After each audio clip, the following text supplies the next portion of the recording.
Hello students. देखिए बेटा, last class में बेटा हम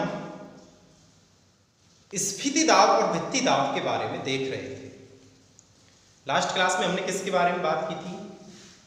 एक तो बेटा टीपी के बारे में और एक डब्ल्यूपी के बारे में। और क्या बताया था कि टीपी जो होता है ये पॉजिटिव और डब्ल्यूपी जो होता है। तो बेटा यही बात चल रही थी हमारी लास्ट क्लास में। एक तो स्फीति दाब होता है, स्फीति दाब जिसे हम किससे व्यक्त करते हैं? TP, turgor pressure. Okay students. और एक होता है बेटा भित्ति दाब, जिसे हम किससे व्यक्त करते हैं? डब्ल्यूपी से। तो बेटा एक तो है टीपी और एक है डब्ल्यूपी। इन दोनों शब्दों का मतलब समझ जाना बेटा, बार बार ऐसा नहीं कि आप भूल जाएं। तो याद रखना है, डब्ल्यूपी को तो बोलते हैं भित्ति दाब और टीपी को बोलते हैं बेटा स्फीति दाब। दोनों में से ऋणात्मक कौन होता है बेटा? भित्ति दाब। क्यों? क्योंकि ये अपोजिट साइड में लगता है, उल्टी दिशा में लगता है। आ गई बेटा बात समझ में? अच्छा जी, कल मैंने एक न्यूमेरिकल भी कराया था आपको कि यदि किसी कोशिका का टीपी 11 एटीएम है तो उसका डब्ल्यूपी क्या होगा? तो आंसर आया था -11 एटीएम। ठीक है बेटा? अच्छा जी, अब बेटा आज जो बात करेंगे वो इसको आगे बढ़ाएंगे। लेकिन एक बात बताइए मुझे, मैं आपको चलो पहले 2 पॉइंट्स बताता हूं, समझना।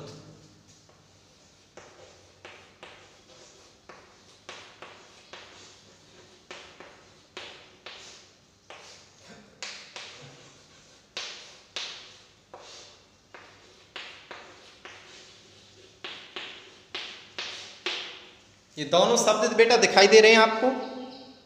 ये दोनों शब्द दिखाई दे रहे हैं क्या बेटा? क्या क्या लिखा हुआ है? एक तो लिख रहा है बेटा सलथ कोशिका और एक लिखा हुआ है स्फीत कोशिका। सलथ कोशिका का मतलब क्या है और स्फीत कोशिका का मतलब क्या है, ये समझ लो तो लगभग मैक्सिमम पार्ट समझ में आ जाएगा। सलथ कोशिका का मतलब है बेटा पिचकी हुई कोशिका, सिकुड़ी हुई। आप बोल सकते हो पिचकी हुई बोल दो या सिकुड़ी हुई बोल दो। ऐसी कोशिका को तो बोलते हैं सलथ कोशिका। और फूली हुई कोशिका उसको क्या बोलते हैं बेटा? स्फीत कोशिका। आगे बात समझ में बेटा? तो याद रखना है, सलथ कोशिका का मतलब तो होता है पिचकी हुई कोशिका और स्फीत कोशिका का मतलब होता है फूली हुई कोशिका। ठीक है बेटा? तो एक बात बताना बेटा, यदि कोई आपसे क्वेश्चन पूछे, बहुत बड़ा क्वेश्चन है, मेडिकल में पूछ लिया गया है, नीट वगैरह में, कि बेटा यदि सलथ कोशिका हो, यदि कोशिका कैसी हो? सलथ हो, तो बेटा उसका वॉल प्रेशर क्या होगा? या फिर एक तरफ से मैं ये कहूं कि उसका टर्गर प्रेशर क्या होगा? टीपी। बताइए टीपी क्या होगा? कौन सी कोशिका के लिए? सलथ कोशिका के लिए। क्या टीपी होगा बेटा? सर जब कोशिका पिचकी हुई है तो सर ये दबाव ही नहीं लगेगा, ये दाब ही नहीं लगेगा बाहर की साइड। और जब बाहर की साइड दाब नहीं लगेगा तो टीपी कैसा होगा बेटा? 0। आ गई बेटा बात समझ में? तो आपको याद रखना है, सलथ कोशिका के केस में स्फीति दाब 0 होता है। ठीक है? तो लिखो बेटा आगे, नोट डाल के लिखना। लिखो सलथ कोशिका के लिए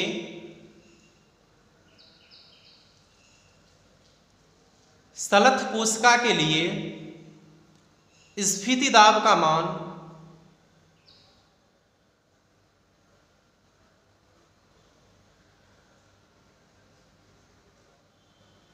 स्फीति दाब का मान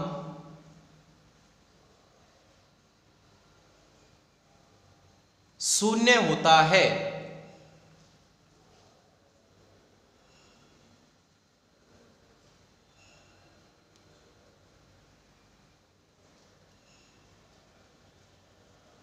ओके स्टूडेंट्स, चलो बेटा, अब जो नेक्स्ट हेडिंग करनी है वो काफी इंपॉर्टेंट है, विसरण दाब न्यूनता।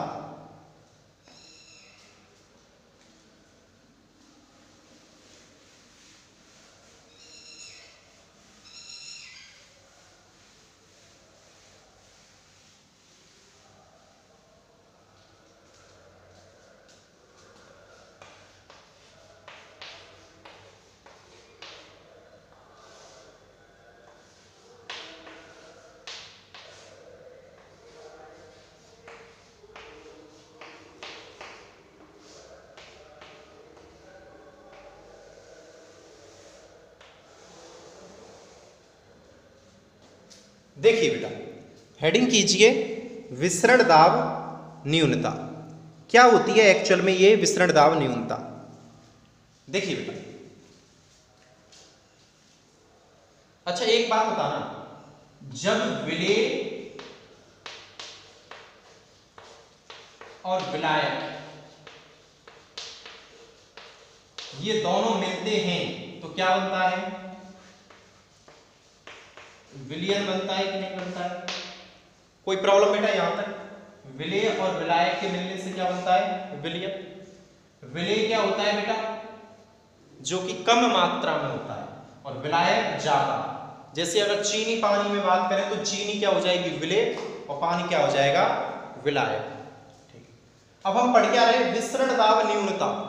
ठीक है, मान चलो बेटा ये हमारे पास कोई बीकर है और इस बीकर में पानी भरा हुआ है, प्योर वाटर।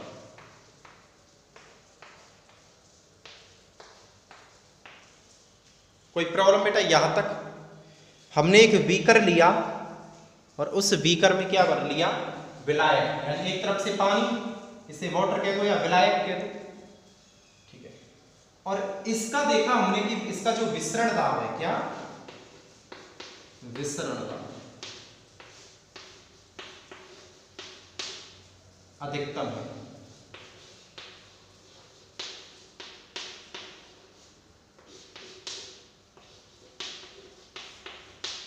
कैसा है बेटा? विसरण दाब अधिकतम है। ठीक है, अधिकतम। और जैसे, ठीक है, ये देख लिया हमने कि विलायक का विसरण दाब कैसा है? अधिकतम। अब जैसे जैसे इसमें विलेय मिलाते हैं, क्या मिलाते हैं? विलेय मिलाते हैं, तो समझना यहां पे कंसेप्ट, पहले विलायक था, विलेय मिला रहे तो विलेय प्लस विलायक इज इक्वल टू विलयन। अब ये क्या बनने जा रहा है? विलयन। तो बनने वाला जो विलयन है, क्योंकि ये विलयन बनेगा, बनने वाला जो विलयन है, इस विलयन का विसरण दाब में कमी होती जाती है। मतलब जैसे जैसे ये विलयन बनेगा वैसे वैसे विसरण दाब घटता हुआ जाएगा। क्यों?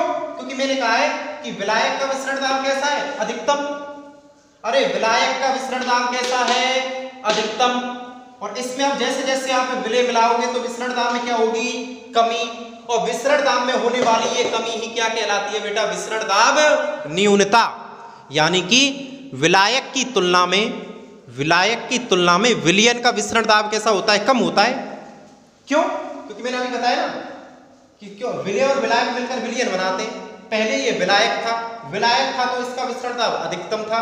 जैसे ही इसमें विलेय मिलाते गए हम तो विलेय प्लस विलायक इज इक्वल टू विलयन। अब ये धीरे धीरे क्या बनता जा रहा है? विलयन। और विलयन बनता जा रहा है तो इसका विसरण दाब क्या होता जा रहा है? कम होता जा रहा है। तो विलयन का विसरण दाब ज्यादा है या विलायक का? विलायक का ज्यादा है, और विलयन का कम है। तो बनने वाले विलयन में विसरण दाब के मान में लगातार कमी होती है, और विसरण दाब में होने वाली यह कमी ही क्या कहलाती है? विसरण दाब न्यूनता कहलाती है। आई कि नहीं आई बेटा बात समझ में? है? पक्का बताइए। तो एक बात बताइए, यहां पे मैं लिख सकता हूं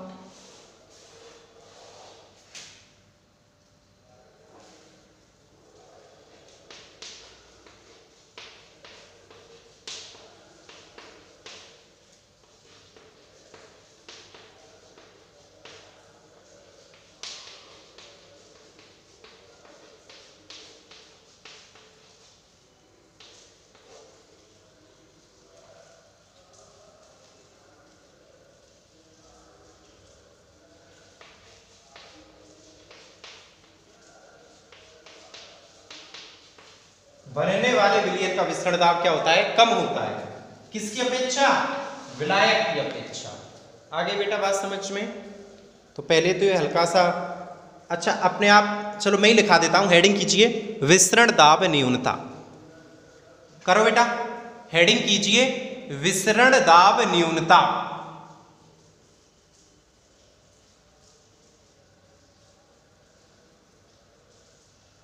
लिखो बेटा,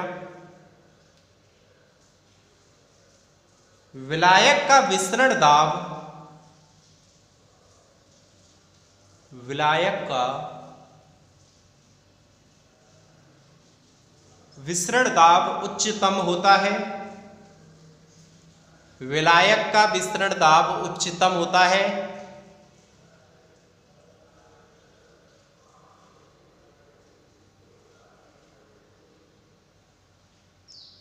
यदि इसमें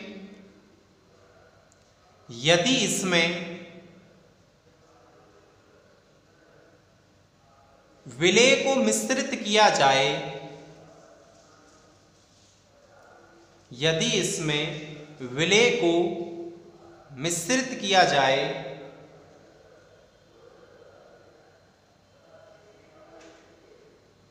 तो बनने वाले विलयन,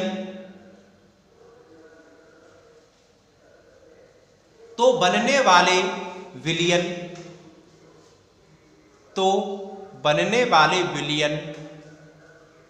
के विसरण दाब में, बनने वाले विलयन के विसरण दाब में, बनने वाले विलयन के विसरण दाब में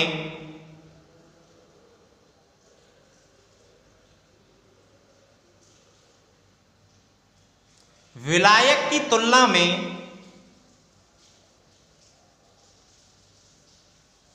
विलायक की तुलना में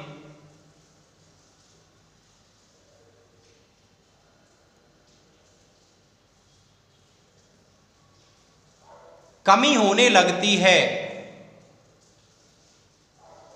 कमी होने लगती है।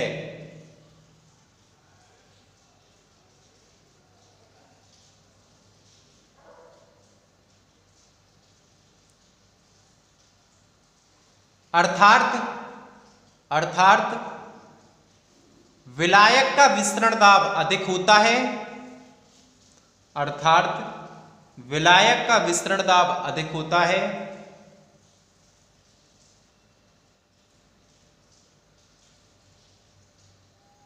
और बनने वाले विलयन का विसरण दाब,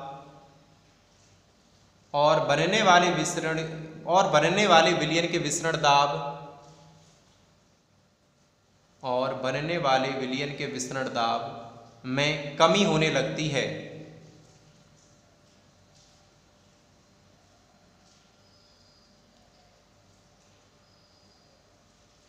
कॉमा लगा के लिखो, कॉमा लगा दो, यहीं के लिखो, विसरण दाब में होने वाली यह कमी ही, विसरण दाब में होने वाली यह कमी ही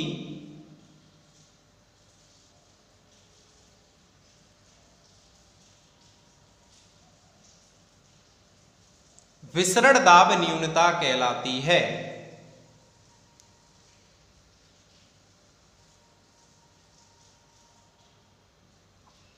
होने वाली यह कमी ही विसरण दाब न्यूनता कहलाती है।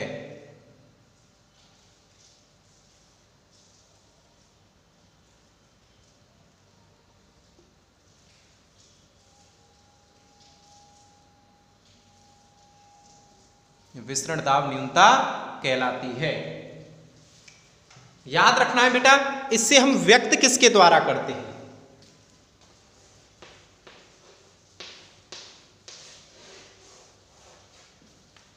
डीपीडी, डी का मतलब है डिफ्यूजन, पी का मतलब है प्रेशर, और इस डी का मतलब है डेफिशिएंसी। डिफ्यूजन, प्रेशर, डेफिशिएंसी, क्या बोलते हैं बेटा? Diffusion, pressure, deficiency.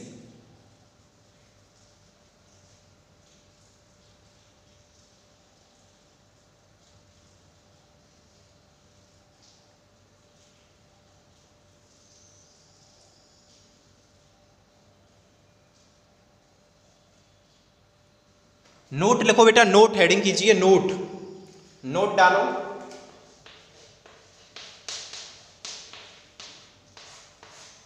नोट और लिखो बेटा, विसरण दाब न्यूनता विलयन की, विसरण दाब न्यूनता विलयन की, विलयन की विलायक को अवशोषित करने की क्षमता,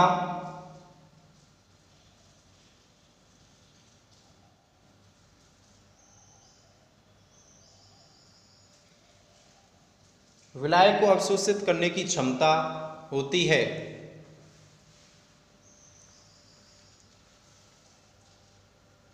अर्थात इसे चूषण दाब भी कहा जाता है, अर्थात इसे चूषण दाब भी कहा जाता है, अर्थात इसे चूषण दाब भी कहा जाता है।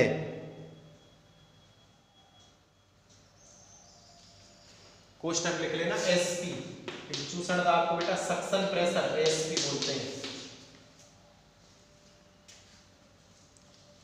आगे बेटा बात समझ में, क्या बोलते हैं, एसपी, सक्शन प्रेशर। और यहां से एक रिलेशन आता है बेटा, वो रिलेशन क्या है बताता हूं।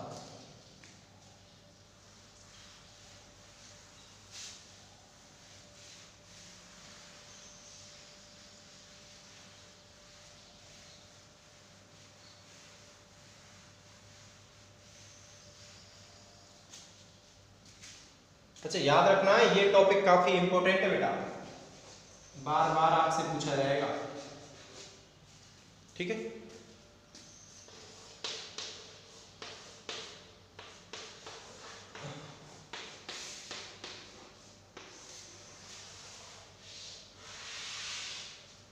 लिख लो बेटा, डीपीडी बराबर ओपी माइनस टीपी, विसरण दाब न्यूनता बराबर परासरण दाब माइनस स्फीति दाब।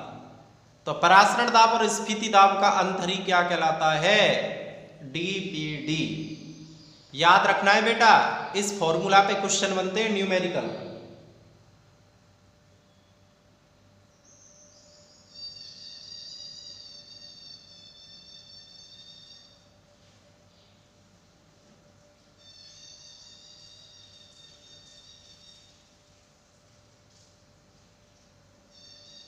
बॉक्स में बंद कर लेना बेटा।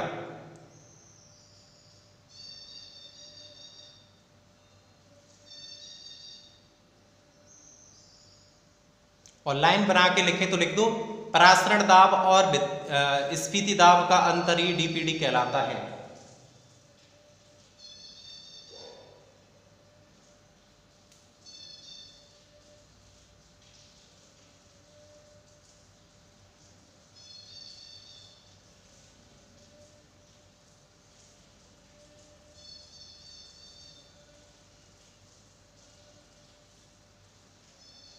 ठीक है। अब बेटा एक बात बताइए, यदि कोशिका स्लथ हो, यदि कोशिका कैसी हो, स्लथ हो, मैं नोट डाल के लिखाऊंगा आपको, नोट डाल के लिखना है। यदि कोशिका स्लथ हो तो क्या कंडीशन होगी, जब कोशिका स्लथ होगी, पिछकी हुई होगी, तो टीपी क्या होगा 0 और minus OP, OP minus 0 equal to OP, तो डीपी बराबर डीपीडी बराबर ओपी।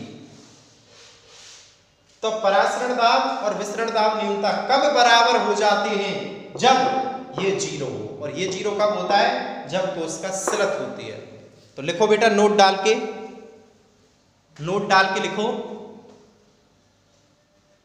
स्लथ कोशिका में, स्लथ कोशिका में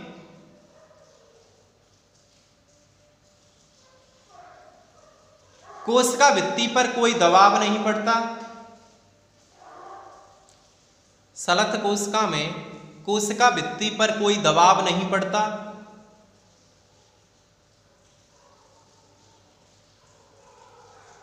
अतः ऐसी स्थिति में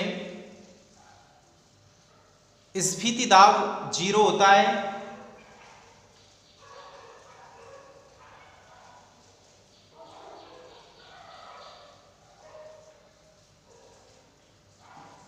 स्फीति दाब 0 होता है और विसरण दाब न्यूनता परासरण दाब के समान हो जाती है, और विसरण दाब न्यूनता परासरण दाब के समान हो जाती है।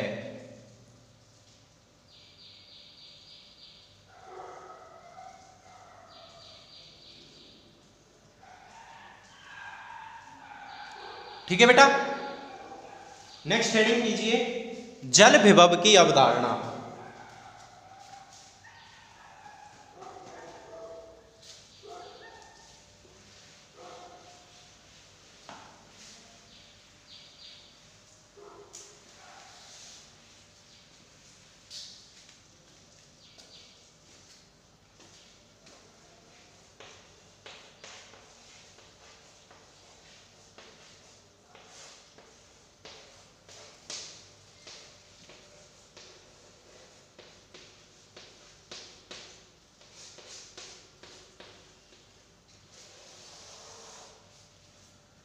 क्या हेडिंग करनी है बेटा?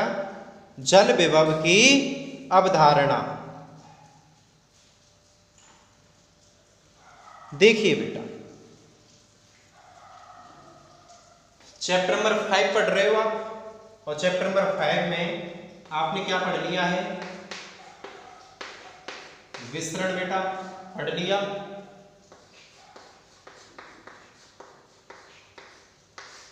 परासरण ये भी पढ़ लिया,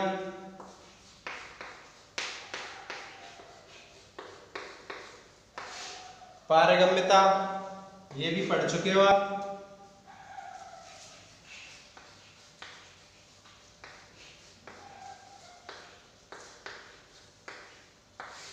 जीव द्रव्य कुंचन और विकुंचन इनको भी पढ़ लिया है।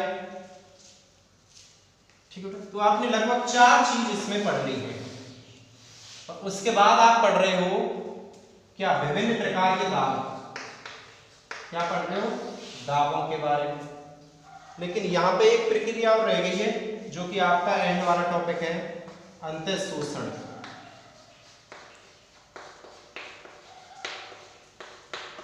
ठीक है बेटा, तो अभी हम क्या पढ़ेंगे? जल विभव की अवधारणा। ठीक है, यानी कि कुछ दावों के मंद जो संबंध है उन्हीं से लेकर के कुछ चीजें उत्पन्न हुई हैं। तो अब हमारा जो टॉपिक है वो क्या है? जल विभव की अवधारणा।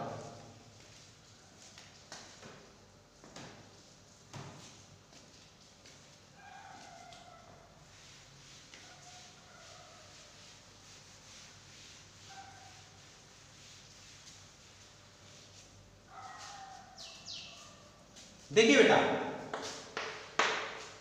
जल विभव की अवधारणा क्या होती है इसके बारे में समझिए। सबसे पहले जल विभव की जो अवधारणा थी बेटा, वो टाइलर ने दी थी।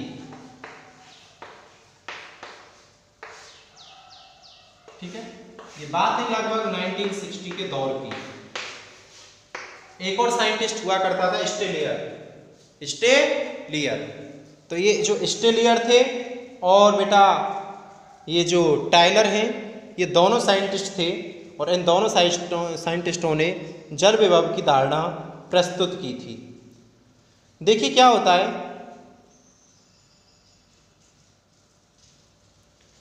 कि ऊष्मागतिकी के नियमों के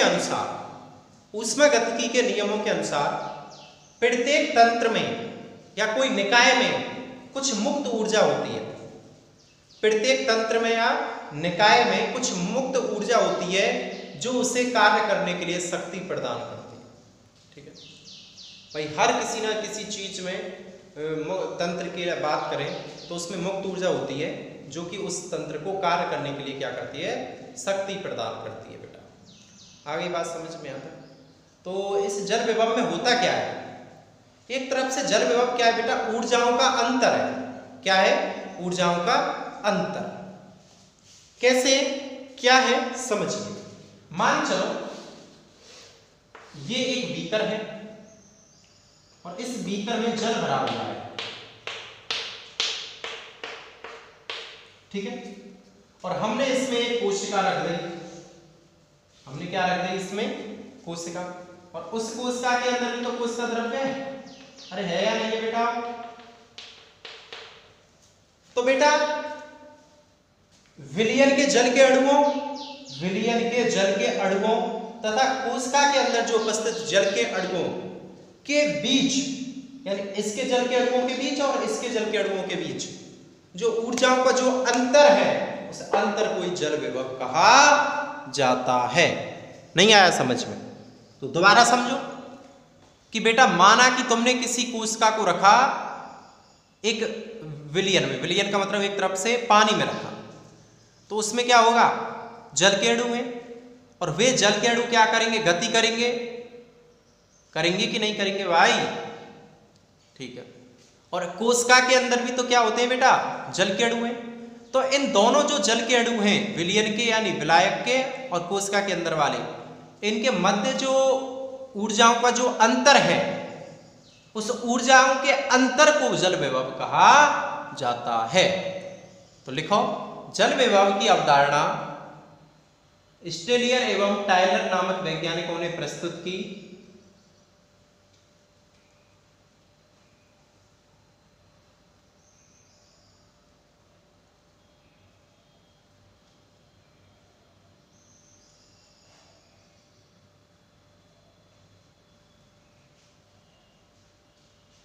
ऊष्मागतिकी के नियमों के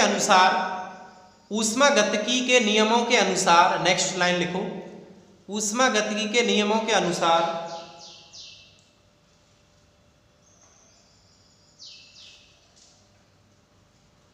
प्रत्येक निकाय या तंत्र में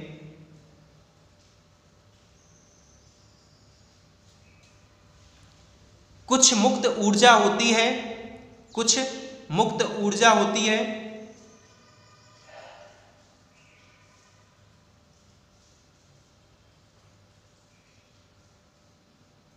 जो उसे कार्य करने के लिए क्षमता प्रदान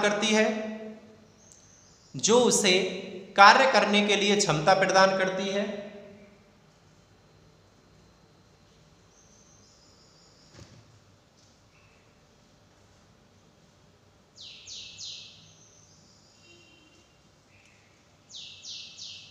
ठीक है। अब इन्वर्टेड कॉमा स्टार्ट करके लिखो बेटा, इन्वर्टेड कॉमा स्टार्ट करके लिखिए। यदि किसी कोशिका को जल में रखा जाए,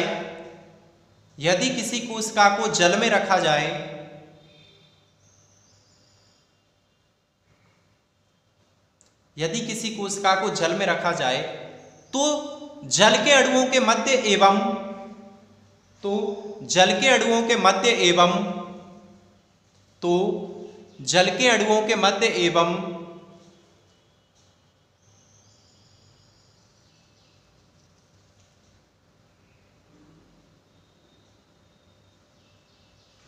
कोशिका के विलयन में उपस्थित जल के अणुओं के मध्य, कोशिका में उपस्थित जल के अणुओं की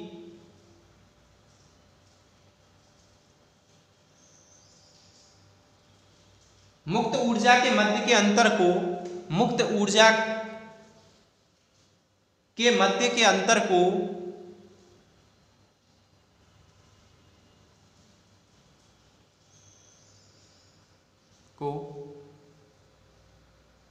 उस निकाय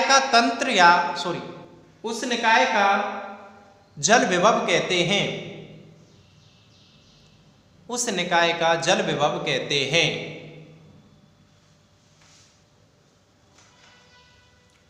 ठीक है बेटा। तो बेटा इसके अणुओं के मध्य जो ऊर्जा है और इसके अणुओं के मध्य जो ऊर्जा है, इन दोनों की ऊर्जाओं का मध्य जो वो होता है अंतर, उसे ही बेटा क्या बोलते हैं? जल विभव कहते हैं। इससे लिखो नेक्स्ट पॉइंट, इसे साइन से व्यक्त करते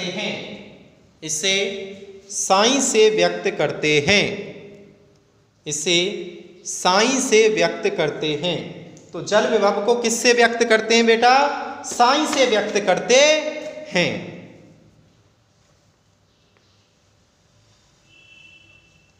लिख लिया बेटा। अब इससे आगे की बेटा बात मैं आपको नेक्स्ट क्लास में बताऊंगा। तो आपको एक बार जल विभव खुद से भी पढ़ना है, क्योंकि काफ़ी महत्वपूर्ण है और बहुत ज़्यादा टफ है। एक्चुअली क्या क्लिष्ट भाषा में लिखा हुआ है, तो मैं इसको आपके लिए बहुत ही आसान बनाने की कोशिश कर रहा हूँ। आई होप, मुझे आशा है कि आप लोगों को थोड़ा बहुत समझ में आया होगा।